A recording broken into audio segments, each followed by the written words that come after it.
When I was a kid, there was this old wooden bookshelf tucked away in the corner of our house. On it were dusty books that no one ever touched. Every time I walked past, all I saw were pages filled with words. No colors, no sounds, nothing exciting. I used to wonder, why would anyone waste time reading when there's TV, video games, and an entire world out there? But then one day, everything changed because of one simple sentence from my English teacher. You know, every person who reads lives 1,000 lives in just one lifetime. Sounds poetic, right? But it sparked something in me. I got curious. So, I opened a book, and I was never the same again. In today's video, I want to share with you 8 reasons why reading can completely change your life. Not the you should read to pass TOEFL kind of thing, but reading to live deeper, understand yourself better, communicate more clearly, and truly become the best version of you. We'll dive into the science of how reading actually makes you smarter, some simple hacks to build your vocabulary without boring memorization, and most importantly, how to fall in love with reading, so it stops feeling like a chore and starts becoming a joy. Look, I know how hard it is to start. Reading the same sentence over and over, not getting it, feeling frustrated, and thinking, maybe I'm just not a reading person. If you've ever felt that way, this video is for you, because I've been there too. And I want to walk with you, step by step, as we build a small habit that can change the way you think, speak, and shape your future. So if you're ready, let's start this journey together. When was the last time you finished a book? I once asked that same question to over 200 students in my English class. Nearly half of them replied, I used to read back in 7th or 8th grade. But not anymore. When I asked why, their answers were almost identical. No time, no motivation. I open a book and get sleepy. And honestly, I don't blame them, because I used to feel the exact same way. Life moves so fast now. A 15-second video can make us laugh. One notification can pull us into an endless scroll. Our brains are getting used to constant stimulation, fast, frequent, and effortless. Compared to that, a book full of quiet black and white text can feel uncomfortably still. So we close the book and say the same old line, reading just isn't for me. But here's the sad part. When we give up on reading, we're not just giving up on books. We're giving up on depth in our thinking, depth in how we feel, depth in how we understand others. Books might not give us instant entertainment, but they give us something far more powerful, the ability to pause, reflect, connect, and see the world and ourselves more clearly. I still remember something an older student once told me.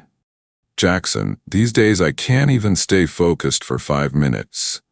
But when I was a kid, I could read for hours. I asked him, have you ever tried starting again, but small, like 1 page each morning? He smiled shyly and shook his head. That moment taught me something. Reading isn't some talent you're born with. It's a habit, and habits can be rebuilt, starting today.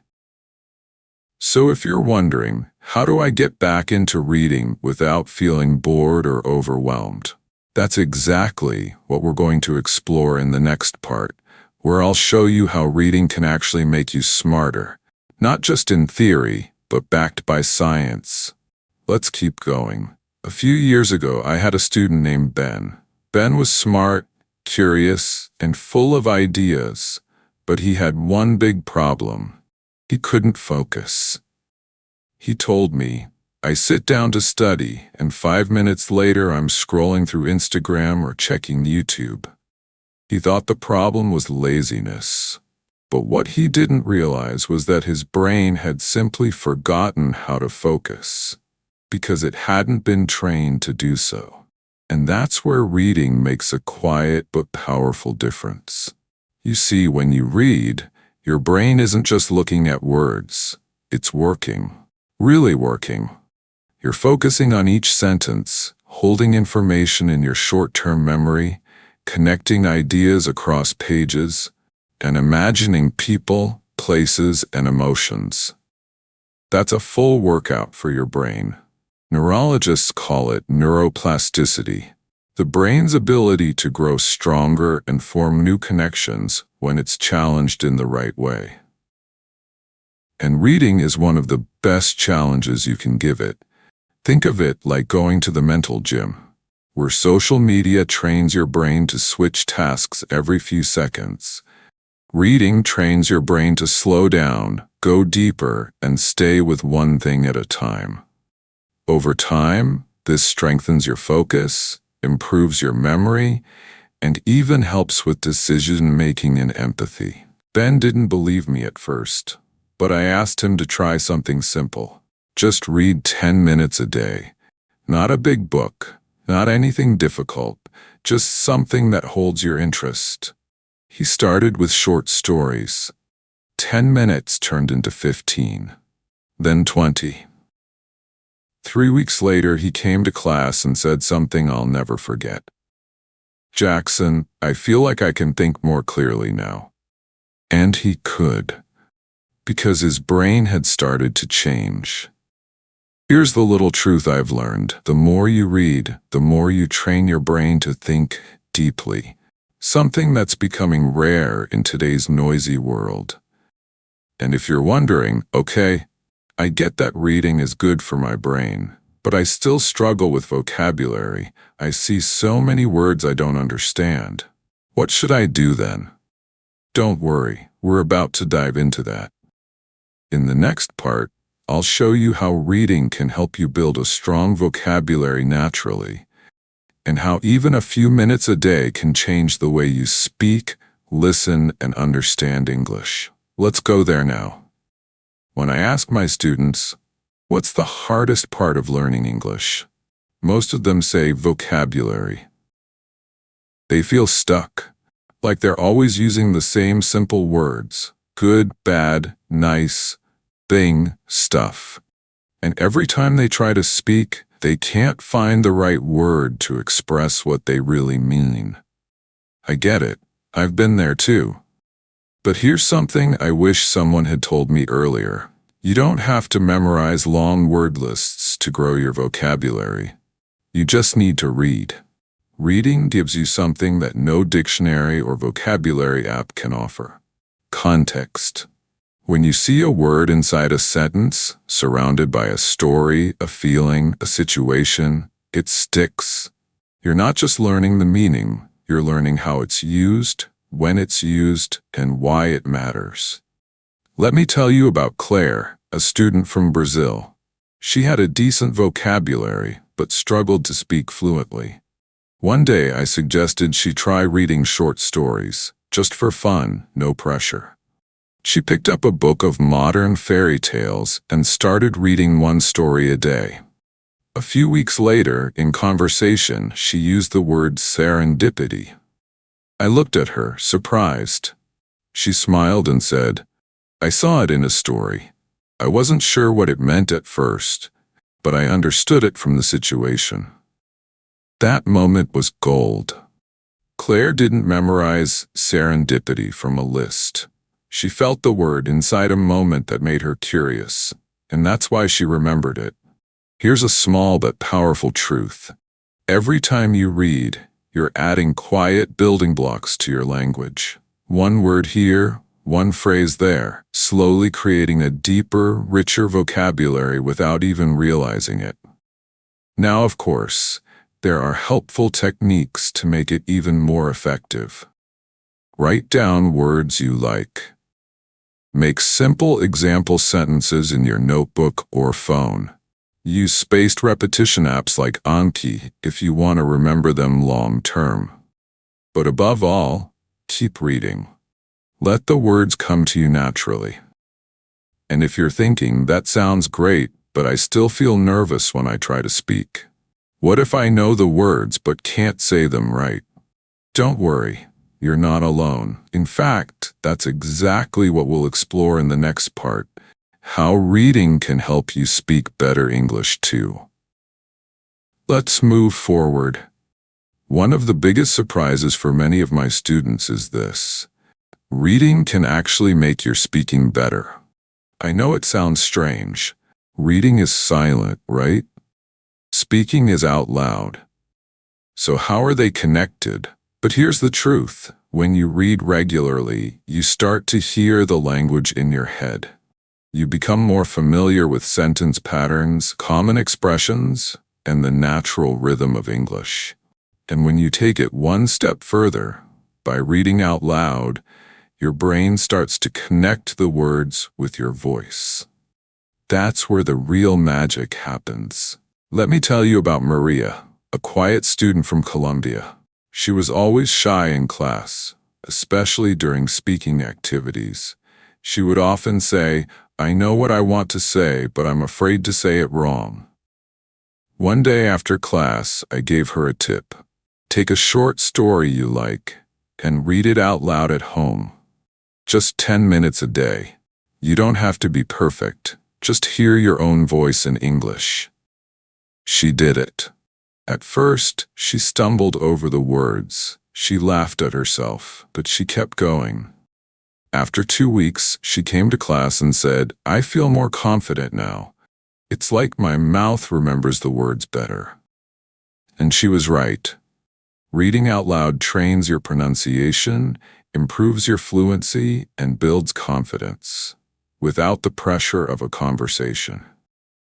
Another powerful technique is shadowing. You listen to a native speaker, maybe from a podcast, an audiobook, or a YouTube video, and you repeat what they say immediately after. It's like singing along with a song, but for speaking practice. You copy their tone, their rhythm, their stress. It's a fantastic way to train your mouth and ears to work together. Here's the lesson. You don't need a language partner to start speaking more clearly. You just need your voice, a good story, and a little courage. Now maybe you're thinking, okay, that helps with speaking, but reading still feels like homework sometimes. How do I enjoy it more? That's a great question, because reading should feel fun. In the next part, I'll show you how to fall in love with reading, even if you've never enjoyed it before. Let's go there together. When people say, "I don't like reading," what they often mean is, "I haven't found the right book yet." So many of us grow up thinking reading means textbooks, essays, or long, difficult novels. And when that's your only experience, it's easy to believe that reading is boring, hard, or just not for you. But here's something I want to say clearly. Reading can be fun. Seriously fun. You just have to give yourself permission to read what you actually enjoy. Let me tell you about Max. Max was 13 when his mom brought him to one of my beginner English reading workshops. He sat in the back, arms crossed, eyes rolling. I asked him gently, "Do you like reading?" He said, "Nope, reading sucks."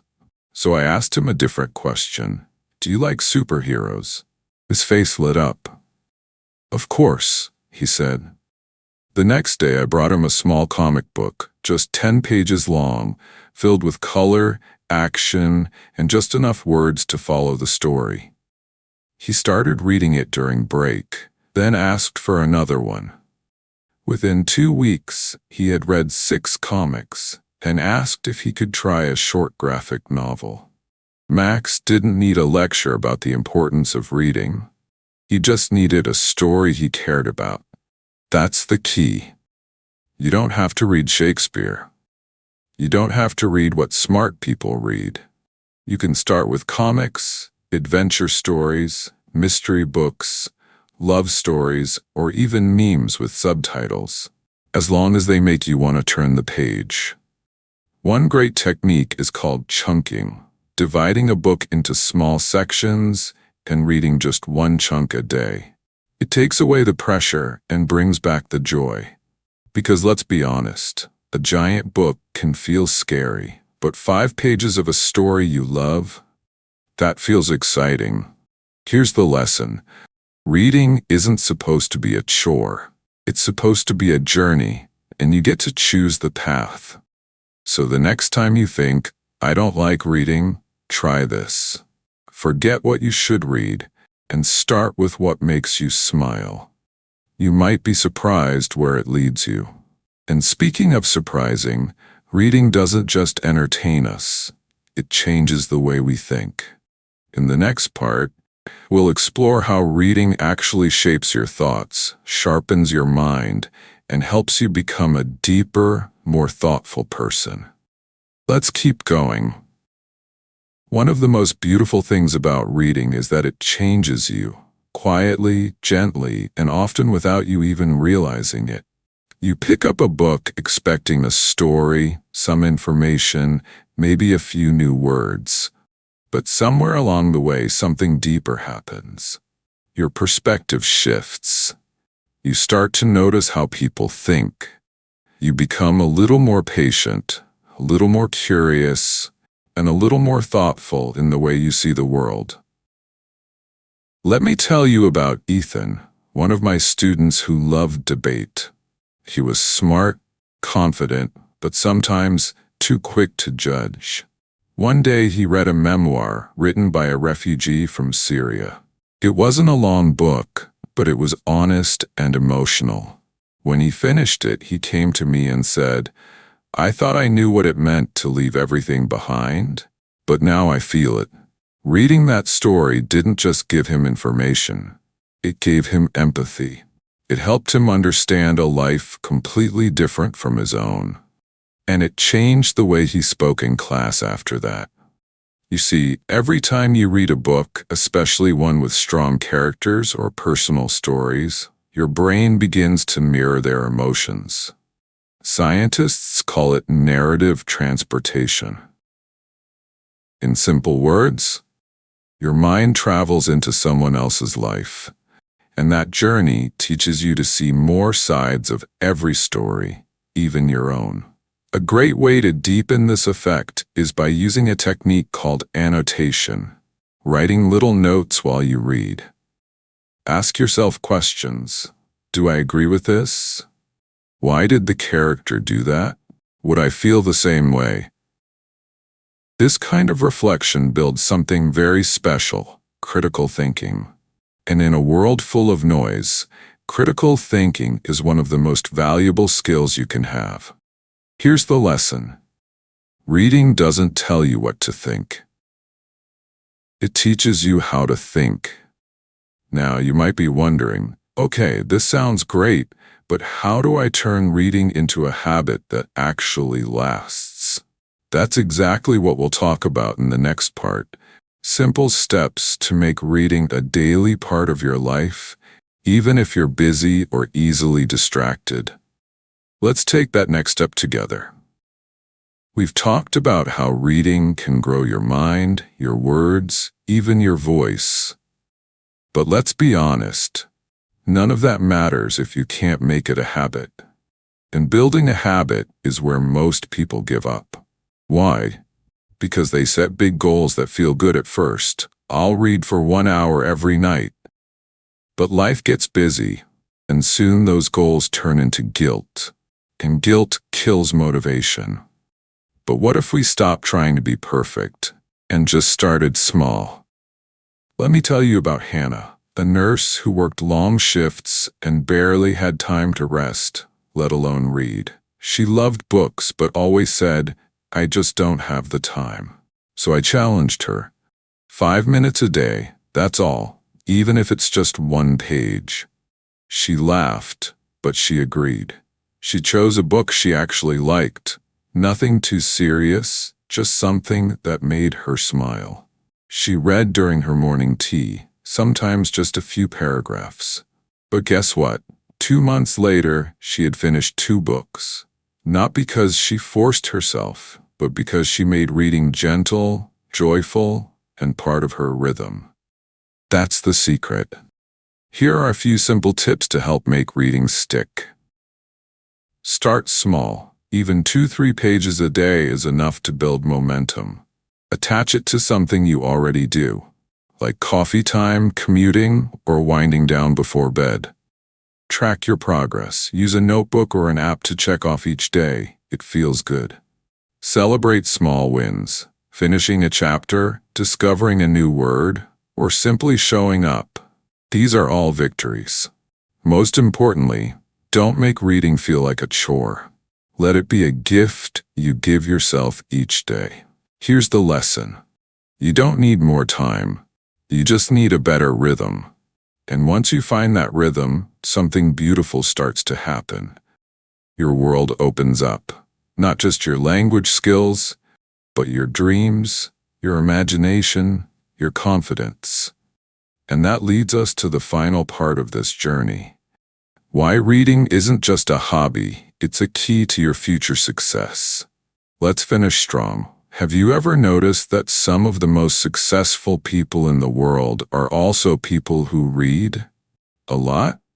Warren Buffett, one of the world's richest investors, once said he spends 80% of his day reading. Oprah Winfrey built a global book club because she believes reading changes lives.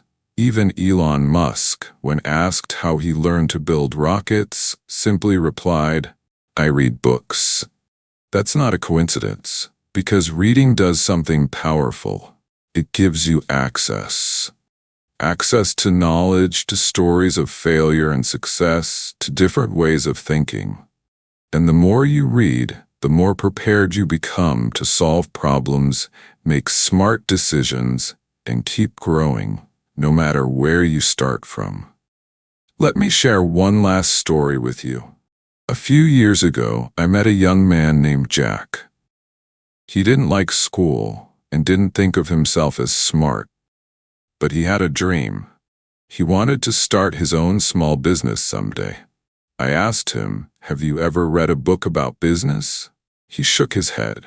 So I gave him one, simple, clear, full of real-life lessons. He read it slowly, just a little each day. Then he asked for another. And another. 1 year later, Jack wasn't just reading, he was planning. He understood marketing, money, and how to talk to customers. He started a small online store and it grew. Not because of luck, but because of learning. And his learning started with reading. You see, reading gives you tools. Tools to lead, to create, to build something meaningful. Whether it's a business, a career, or a better version of yourself. One simple tip that helps many people stay focused on long-term reading is goal setting. Choose one book that inspires you. Set a goal, 10 pages a day or one book a month. Track your progress. Celebrate the finish line. And here's one more tip. Read about people who inspire you. Biographies, memoirs, stories of struggle and success. Because when you read about someone who's walked the road ahead of you, it doesn't just teach you, it reminds you that you can do it too. Here's the final lesson. Success isn't about luck. It's about learning. And reading is how you start. And now that we've reached the end of this journey together, I hope you see reading in a new light. Not as something you have to do, but something you get to do. Something that belongs to you, your time, your growth, your future. So wherever you are right now, I invite you to pick up that book you've been thinking about. Start small. Stay curious. And remember, every page you read is a step forward. You've made it this far. And this is only the beginning. So here we are, at the end of our reading journey together. We've explored how reading can rewire your brain, build your vocabulary, improve your pronunciation, and even shape the way you think. We've talked about how to fall in love with books again, how to make reading a part of your daily rhythm, and how it can quietly prepare you for the success you dream about. Maybe some of these ideas felt new. Maybe others reminded you of a part of yourself you'd forgotten. That younger you who used to get lost in stories, who used to wonder what was hiding behind the next page. And maybe, just maybe, you're starting to feel that spark again. If you remember only one thing from this video, let it be this. Reading is not about being perfect. It's about being present. It's not about finishing fast or reading the right books. It's about showing up for yourself, one page, one story, one moment at a time. I'll leave you with this little story. A student once told me, "Jackson, I don't think reading will change my life." And I smiled and said, "It won't, not today. But give it a few pages, a few weeks, a few months. One day you'll look back and realize it already did." Thank you for spending this time with me. I hope this video gave you not just information but also inspiration. And if it did, don't forget to share it with someone who might need this too. And let me know in the comments, what's the one book that changed something in you? Or if you're just starting, what kind of book would you like to begin with? Wherever you are on your journey, know this: you are a reader. And your story is just beginning.